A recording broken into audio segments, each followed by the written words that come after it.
Assalamu alaikum. How are you all students? From today, inshallah, I will discuss about MA Urdu second part topic Hasan Mohani. First topic Hasan Mohani, inshallah. Let's start. Okay. Listen to me and let's start. تو آج کا ہمارا topic حسن موہانی پر ہے. تو حسن موہانی کی تھوڑی biography, اس کے متعلق تھوڑی بات کی جائے تو حسن موہانی جو ہے وہ 20ویں صدی کے ایک شاعر ہیں، ایک ماڈرن شاعر ہیں اردو کے. تو ان کے بارے میں آتا ہے کہ ان کے زمانے میں یہ ایک غزل گو شاعر ہیں. ان کے زمانے میں نظم نگاری کی طرف رجحان تھا. لوگوں کا رجحان جو ہے وہ غزل سے ہٹ کر نظم کی طرف گیا. غزل ایک جو ہے ایک بڑی صنف تھی جو کلاسیکی دور میں اس کا بڑا عروج تھا، اور اس زمانے میں اس کا عروج نہیں رہا. زوال کی طرف اس کا جو ہے یعنی ایک دور چل رہا تھا. لوگوں کا رجحان جو ہے وہ شعراء کا اور لوگوں کا رجحان جو ہے وہ اس سے ہٹ کر ایک نظم کی طرف آ گیا اور اس کے مشاعرے کیے جاتے تھے. تو اس زمانے میں جو ہے وہ حسن موہانی انہوں نے غزل کو پکڑا اور اس کو ایک نیا اینگ دیا، اور قدیم کلاسیکی دور کے اور ماڈرن ایج کے جو پوئٹس ہیں ان سے انہوں نے استفادہ لیا اور اس میں ایک نیا اینگ جو ہے پیدا کیا. کلاسیکی دور کے میر تقی میر ہیں، غالب ہیں، اور اسی طرح دیگر شعراء ہیں. تو مومن بھی آتے ہیں اس میں، تو ان سے انہوں نے استفادہ لیا. اور اسی طرح جدید شعراء جو ان میں نسیم آتے ہیں اور جرت ہیں، تو دیگر شعراء آتے ہیں، ان سے انہوں نے استفادہ لیا. اور ان کی شاعری کا جو اسلوب تھا، جو طریقہ تھا، انہوں نے اپنی شاعری میں اس کو یوز کیا اور ایک نیا اینگ دیا. تو ان کی شاعری میں ان کا رنگ بھی پایا جاتا ہے، اور اس سب کے باوجود ان کی شاعری میں ایک نیا ایک انفرادیت پائی جاتی ہے. ٹھیک ہے، ان کا رنگ بھی جیسے میر کا درد ہے، ان کی شاعری میں بھی درد پایا جاتا ہے. ہمیں ایسا لگتا ہے کہ ان کی شاعری کو جب ہم اس کے اسٹڈی کرتے ہیں تو اینالائز کرتے ہیں تو اس وقت ہمیں ایسا لگتا ہے کہ جیسے یہ جو ہے وہ میر کا کلام نہ ہو. غالب میں جو انہوں نے جو یوز کیا اپنا اسلوب، تو وہ ان کی شاعری میں بھی نظر آتا ہے. اور اسی طرح مومن کا ہو گیا عشق کے حوالے سے، عشقیہ شاعری ہے، تو حسن کی جمالیات کی شاعری، تو وہ بھی چیز نظر آتی ہے. یعنی انہوں نے ایسا رنگ دیا جو ان کی غزل کو نمایاں کرتا ہے، ایک نیا اسلوب پیدا کیا، اور اس کی طرف لوگ جو ہیں وہ گامزن ہو گئے. لوگ جو ہیں اس کی طرف ان کا رجحان ہو گیا. اور اس سب کے باوجود ان کی شاعری میں ایک انفرادیت پائی جاتی ہے، یعنی ایک اپنا علیحدہ ایک رنگ پایا جاتا ہے. یہ نہیں ہے کہ لکیر کا فقیر نہیں ہے، بلکہ ان کی شاعری میں ایک نیا رنگ پایا جاتا ہے. اور آگے وہ کہتے ہیں کہ ان کی شاعری میں اگر ہم ان کی شاعری کو دیکھیں، اقتصادی اور سیاسی جو ہے ان مسائل کو دور رکھتے ہوئے، ان کو جو ہے فرام اٹ اوے، یعنی اس سے دور رکھتے ہوئے اگر ہم اس کو دیکھیں تو ان کی شاعری میں نئے پہلو ہمیں نظر آتے ہیں. ان کی شاعری میں جمالیات کا عنصر بھی نظر آتا ہے، ایک تفاعل پیدا ہوتا ہے. تو ان کے یہاں محبت کا بیان بھی ہے، اور جو ہے وہ عشق یا شاعری ہے، لیکن عشق میں شکست خودگی نہیں ہے کہ عشق میں انسان جو ہے وہ شکست ہو جائے، وہ ہار کھا جائے، وہ چیز نہیں پائی جاتی ہے. اس میں جو ہے مثبت چیزیں پائی جاتی ہیں. اور ان کی شاعری میں جنسی جذبات ہونے کے باوجود بھی ان کی شاعری میں جنسی جذبات بھی ہیں، اور اس کے باوجود بھی وہ ایسٹ انوائرمنٹ، یعنی ایسٹ کا جو ماحول تھا اس کو بھی انہوں نے مد نظر رکھا. اور اس کو مد نظر رکھتے ہوئے، اس کے طریقوں کو نظر رکھتے ہوئے، ماحول کو خاص شائستہ طریقہ جو طبقہ ہے وہ اس سے تعلق رکھتا ہے. ان کی شاعری جو ہے اس سے تعلق رکھتی ہے. اور آگے وہ کہتے ہیں کہ اگر زبان کا جو ہے بیان کا تعلق ہے تو وہ جو ہے طبقہ عوام سے نہیں ہے، اس سے علیحدہ ہے۔ اور کہتے ہیں کہ خواص میں بھی یہ جو صاف ستھرے ذوق والے لوگ ہیں ان کو یہ اپیل کر سکتا ہے، یعنی ان کی طرف اس کا رجحان ہے۔ آگے ہم دیکھتے ہیں کہ ان کی شاعری میں جو فیچرز پائے جاتے ہیں، جو عناصر ہیں، وہ کون کون سے ہیں۔ یعنی انہوں نے غزل کو ایک نیا رنگ دیا، ایک نیا آہنگ دیا ہے اپنی ماڈرن ایج میں، کیونکہ یہ ایک ماڈرن پوئٹ تھے، ایک جدید پوئٹ تھے، تو انہوں نے غزل کو ایک نیا آہنگ دیا ہے۔ اب ان کے فیچرز دیکھتے ہیں۔ ان کے فیچر کیا ہیں کہ انہوں نے شاعری میں استاذہ سے جو ہے وہ انہوں نے کچھ چیز حاصل کی، استاذہ سے فیض حاصل کیا ہے۔ جیسے ہم دیکھتے ہیں کہ اردو فارسی کے شعراء کے اثرات ان کے میں نظر آتے ہیں، اردو اور فارسی کے شعراء کے اثرات ان کی شاعری میں نظر آتے ہیں۔ جو فارسی کے شعراء ہیں، جو اردو کے شعراء ہیں، ان دونوں کے رنگ پائے جاتے ہیں۔ ان کی شاعری میں لکھنوی اور دہلوی دونوں انداز پائے جاتے ہیں، کیونکہ یہ لکھنؤ دور کے تھے، تو خود بخود ان میں لکھنؤ کا ایک اسلوب آنا ہے، ایک اثر تھا۔ اور انہوں نے چونکہ جو کلاسیکی یعنی پرانے شعراء تھے ان سے استفادہ لیا، تو اس لیے ان کے شاعری میں جو ہے وہ دہلوی دور بھی پایا جاتا ہے، کیونکہ دہلوی جو ہے دہلویت دلی جو ہے وہ اس کا مرکز ہے شاعری کا، تو وہاں سے یہ شاعری کا آغاز ہوتا ہے۔ تو وہ ان کی شاعری سے استفادہ کیا، ان کو اسٹڈی انہوں نے کیا، اور اسٹڈی کر کے جو اپنی شاعری میں اسلوب لیا، تو اس وجہ سے وہ دہلوی رنگ بھی پایا جاتا ہے، کیونکہ ان کا رنگ انہوں نے لیا نا، تو لکھنؤ تو خود بخود آٹومیٹیکلی ان کی شاعری میں آتا ہے۔ تو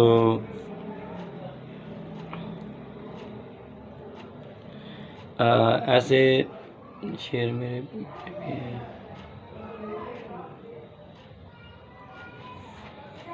اچھا، آگے ہم دیکھتے ہیں کہ ان کی شاعری میں روایات پائی جاتی ہیں، شاعری کی جو روایات۔ اب مشرق میں جو شاعری کا ایک انداز تھا وہ ان کی شاعری میں بھی پایا جاتا ہے۔ اب ان کی شاعری میں جنسی جذبات، جیسے کہ میں نے پہلے جو ہے وہ مینشن کیا ہے، جنسی جذبات کو جو ہے وہ اس کو میں نے مینشن پہلے کیا ہے، تو کہتے ہیں کہ یہ لکھنؤ کا اثر تھا، کیونکہ لکھنؤ میں جو ہے وہ عشق کم تھا، زیادہ تر جو ہے وہ عیاشی تھی، اس لیے ان کی شاعری میں جو ہے وہ ایک جنسی جذبات ہیں، لیکن انہوں نے اس میں بھی جو ہے وہ یعنی اپنی حدود سے نہیں انہوں نے تجاوز کیا، بلکہ اس کے دائرے میں رہ کر انہوں نے اس کو اپنایا ہے۔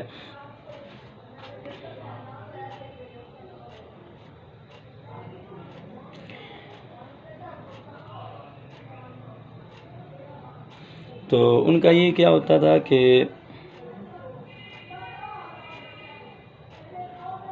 حسن سے اتنا لگاؤ نہیں جتنا حسینہ سے، اس کی عیاشی میں بھی لمس و نظر کا اتنا دخل نہیں جتنا خرافات کا لکھنؤ شیر رقیب قتل کا کرتے ہیں، ایسا کیا کا عمل دخل صفر ہے۔ اچھا، کہتے ہیں کہ ان کی شاعری میں رقیب کا جو ہوتا تھا وہ چیز بھی نہیں پائی جاتی۔ اب لکھنؤ شاعری میں کیا ہوتا تھا، لکھنؤ شاعری میں عیاشی تھی، حسینہ کے ساتھ حسن سے اتنا لگاؤ نہیں تھا جتنا کہ حسینہ سے، یعنی اس کے حسن سے زیادہ لگاؤ ہوتا تھا، جو ہے اس کے جسم سے زیادہ لگاؤ ہوتا تھا، اس کے دلی جذبات سے لگاؤ نہیں تھا، بلکہ اس کی لمس چھونا لذت کا اتنا دخل جتنا خرافات کا تھا، یعنی چھونے کا جو اس سے نظر آتی ہے وہ نہیں تھا۔ زیادہ تر کیا تھا کہ ان کو چھونا، اس سے یعنی ایک اپنی جنسی خواہشات کو پورا کرنے کا ایک شوق تھا، وہ لکھنؤ شاعری میں پایا جاتا ہے، لیکن انہوں نے اس سے گریز کیا ہے، اور انہوں نے رقیب کا جو چیز ہوتی ہے وہ بھی ان کے یہاں صفر ہے۔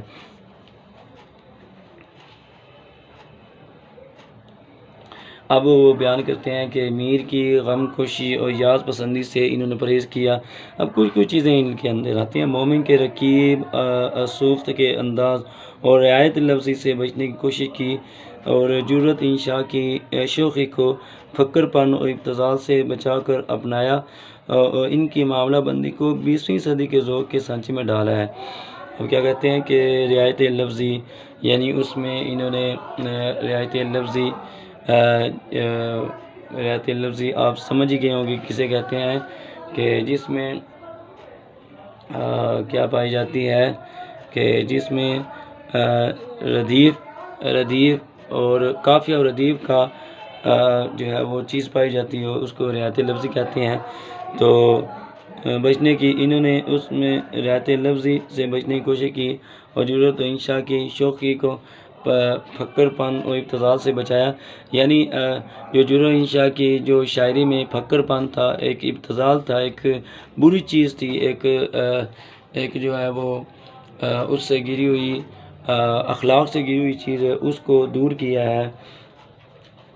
معاملہ بندی اور جرت کی یاد دلاتے ہیں، تو اس سے بھی انہوں نے دور کیا، اور عمومی طور پر انہوں نے نئی فارسی ترکیبوں کو، جو نئی فارسی ترکیبیں تھیں ان کو رائج دیا ہے، مومن کی یاد دلاتے ہیں۔ لیکن مذہب جرت مومن کی آواز باز گشتہ نہیں ہے، وہ ان تینوں کے پیش روؤں کے انداز بیان و وجدان ان کے فن شاعری کے انتہا تکمیل ہے، یعنی وہ ان تینوں کے آگے بڑھ جاتے، کہتے ہیں کہ وہ ان تینوں سے استفادہ لیتے ہوئے وہ ان سے آگے بڑھ جاتے۔ بعض اوقات ایک جو ہوتا ہے نا، ایک شاگرد جو ہوتا ہے وہ بعض اوقات اپنی استاد سے آگے بڑھ جاتا ہے، تو یہاں بھی ایسے ہی ہے۔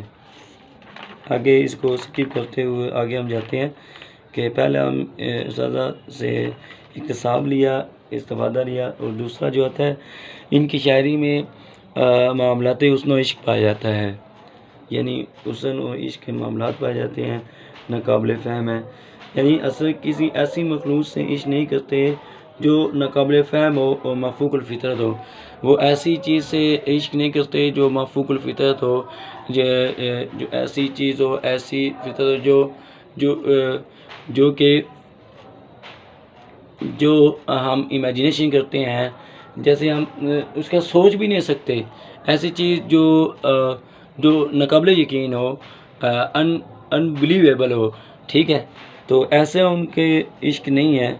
وہ ایسا کام جو ناممکن ہو اسے ممکن قرار عورت سے تعلق کرتے ہیں، وہ یعنی جو ناممکن چیز ہو اس پر ان کا رجحان نہیں، اس کی عشق نہیں ہے، بلکہ ایک عورت سے جو ہے وہ عشق کرتے ہیں، جو اسی معاشرے میں رہتا ہے، بستا ہے، سانس لیتا ہے، جو گوشت پوش کا انسان ہے، اس سے وہ عشق کرتے ہیں۔ ان کی عشقیہ جو شاعری ہے اس میں ایک سیدھے سادے انسان کی دل کا معاملہ پیش کیا گیا ہے، کوئی خیالی محبوب نہیں ہے، ٹھیک ہے، ان کی شاعری میں کوئی خیالی محبوب نہیں ہے، بلکہ گوشت پوش کا انسان ہے۔ تو آگے ہے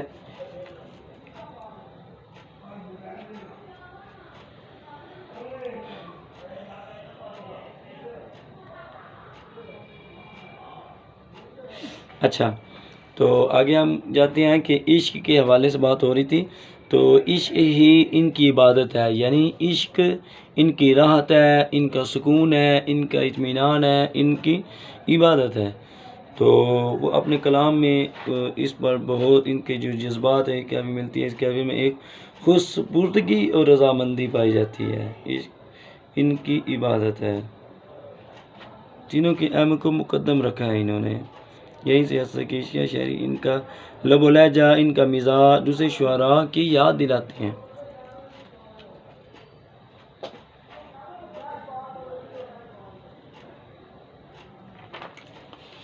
تو آگے ہم جاتے ہیں کہ مختصر آپ کو بتا رہا ہوں شارٹ میں۔ وہ کہتے ہیں کہ اثر کے تغزل میں تعشق یا حسن پرستی کا جو رجحان ملتا ہے وہ خیالی تصوراتی نہیں بلکہ حقیقی ہے، واقعہ ان کی شاعری میں جو ہے وہ جو عشق ملتا ہے، جو غزل ہے، جو عورت سے متعلق غزل کس ہے، جو عورت سے متعلق بات کی جائے وہ حقیقی ہے۔ وہ کہتے ہیں کہ حسرت نے جو ہے وہ حسن کو بہت قریب سے دیکھا ہے، ٹھیک ہے، اور اس کی جو جادوگری ہے وہ محسوس کی جا سکتی ہے۔ حسن جو ہے وہ واضح ہے۔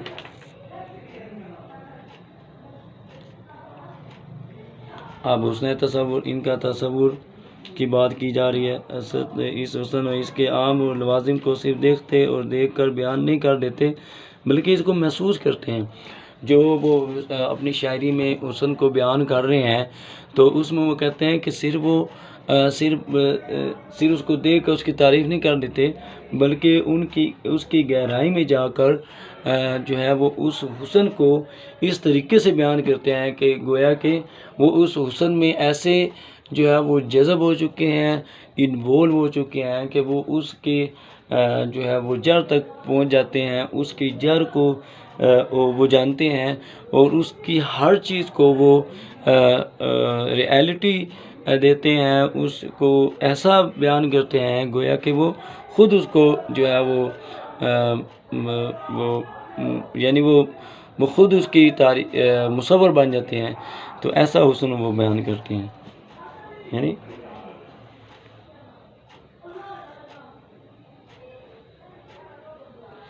تو آگے بابا کہتے ہیں اثر کے تغزل میں خارجی حسن کا بیان ہے ضرور، لیکن احساس سے بھی زیادہ ہے۔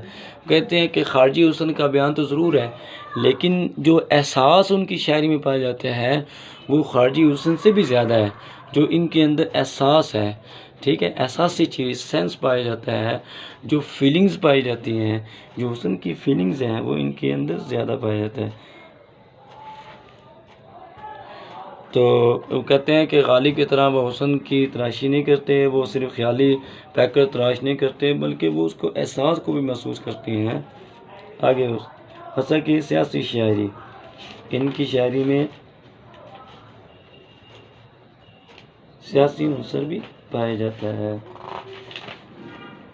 انسان جسمانی یعنی اس دور میں جو ہے وہ چونکہ ایک افراتفری کا دور تھا، ٹھیک ہے، لوگ جو ہیں وہ لکھنؤ آئے تھے تو اپنا شاعری کا ایک مرکز جو دلی تھا اس کو چھوڑ کر اس کو لیو کیا، اس کو لیو کر کے وہ ادھر آئے لکھنؤ میں، تو لکھنؤ میں ایک نیا دور شروع کیا۔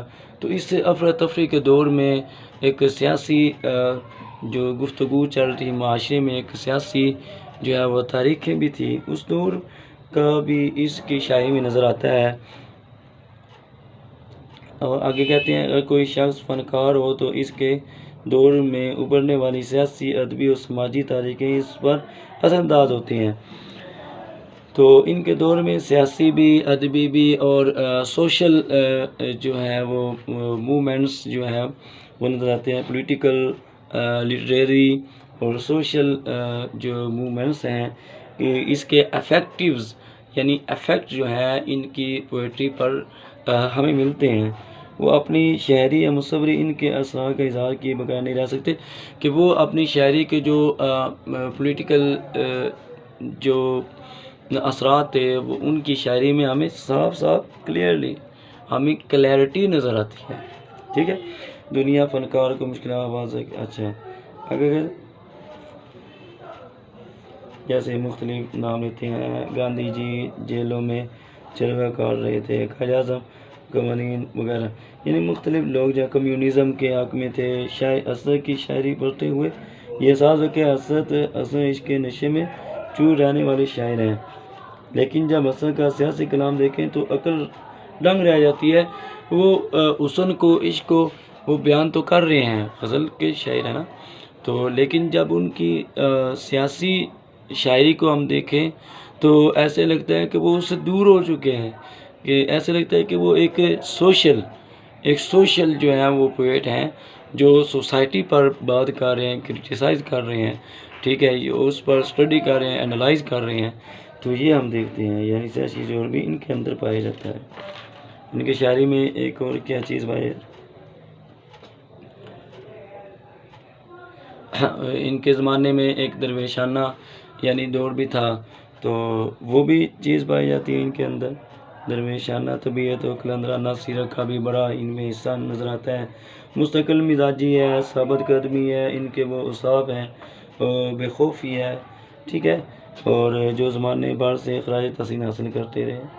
اس میں کیا شبہ ہے کہ جہاں ان کی شاعری نے ان کی شخصیت کو نمایاں کیا ہے۔ آگے ہم پڑھیں گے کہ انگریزوں کی جنگیں اور ساری تمام چیزیں پائی جاتی ہیں جو سوشل فیچرز ہیں، اس سے ریلیٹڈ ان کی شاعری ہے۔ پرخلوص محبت ہے، ان کی شاعری میں پرخلوص محبت ہے۔ خواہش نفسیاتی کا پابند، شہوت پرستی، یوں تو ہر ملس حسن پرستی شعر کرتا ہے۔ ہماری اردو شاعری میں بہت سے شعراء اوس نہ کہ وہ جنسی آلودگی سے اپنی شاعری کو نہ بچا سکے۔ حسرت نے یعنی جتنے بھی شعراء ہیں انہوں نے غزل پر لکھا ہے، تو ہوش سے جو ہے وہ اپنے آپ کو نہیں بچا سکے۔ حسن معنی ایسے شاعر ہیں جنہوں نے اس چیز سے پرہیز کیا ہے، اور ان کی پاکیزہ جو ہے وہ شاعری، حالانکہ لکھنؤ کا دور تھا ان کا، اور جو ہے وہ کلاسیکی دور سے انہوں نے استفادہ لیا، اس کے اثرات ان کے نظر آتے ہیں۔ ان سب کے باوجود جو ہے ان کی شاعری میں وہ ابتذال نہیں پایا جاتا، وہ گندا پن نہیں پایا جاتا، وہ جو ہے وہ بری چیزیں نہیں پائی جاتی، بلکہ خلوص پریز چیز پائی جاتی ہے، ایک اعلیٰ درجے کی شاعری پائی جاتی ہے، اور یہ عنصر کم شعراء میں پائے جاتے ہیں۔ ان کی شاعری میں نئی تراکیب کا استعمال کیا جاتا ہے۔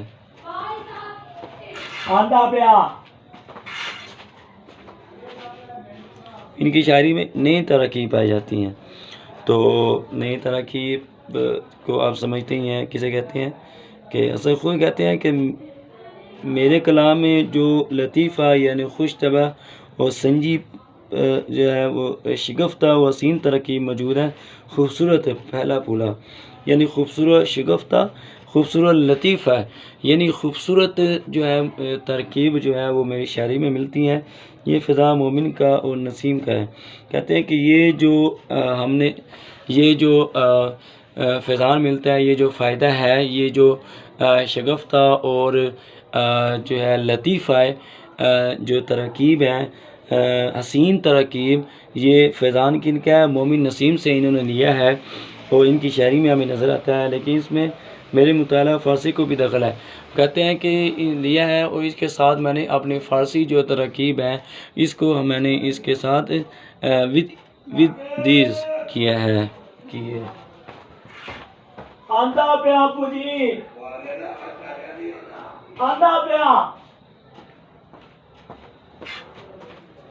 تو سوری تھوڑی پرابلم تھی، تو اچھا یہ ختم ہونے والا ہے۔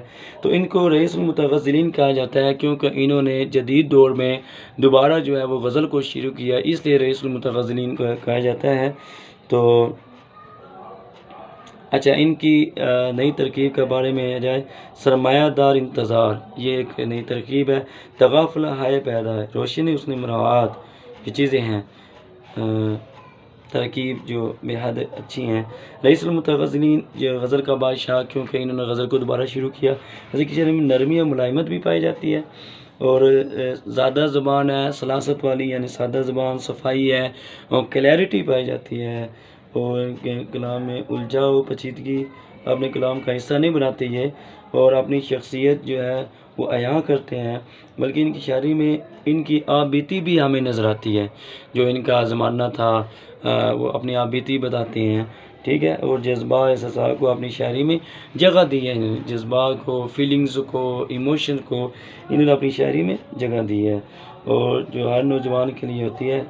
اصل کا عاشق جوانی اور شباب کی سرمست میں ڈوبا ہوا ہے، وہ ان کا جو عاشق ہے وہ جوانی اور شباب کی جو سرمستی اس میں ڈوبا ہوا ہے، وہ محبوب کو جین جان سے چاہتے ہیں، 6 خوبوں سے چلی جائے غزل قبروں مزاروں دنیا کی ناپائیداری، یعنی اس سے انہوں نے ہٹایا ہے غزل کو، جو غزل کی جو مزار ہیں دنیا کی، ان سے اداسی اور سوگوار ماحول، ان سے ہٹا کر ایک جدید ایک ماحول دیا جس میں ہر کوئی اس میں آ سکتا ہے، نئی ترقی کو بیان کیا اور ایسی مضامین کو باندھا ہے جو جس میں ہر کوئی آ سکے۔ اس نے ریس المتغزلین یعنی اداس سوگوار ماحول کو دور کیا ہے، جو اس پر ایک فوکس کیا جاتا تھا اس کو دور کر کے ایک نئی چیزیں پیدا کی ہیں جس میں ہر کوئی اس میں آ سکتا ہے۔ اس کے علاوہ حسن عرفان نے یہ گانا اردو غزل کو نئے راستے اور نئی منزلیں دی ہیں۔ شباب حسرت کی سادگی اور بے سخت کی بناوٹ، بے باکی پرخلوص محبت، سیاسی موضوعات، رمز و ایماج نے انہیں یعنی اشاریات ان کے پائے جاتے ہیں، رمز و ایماج اشاریات ان کی غزلیں پائے جاتے ہیں، اشاریات پائے جاتے ہیں اور بناوٹ پائی جاتی ہیں جو ان کے رئیس المتغزلین کے مرتبے پر فرض کر دیا ہے۔ تو یہ سارا جو ہے ہم نے آج حسن معنی کے حوالے سے پڑھا ہے۔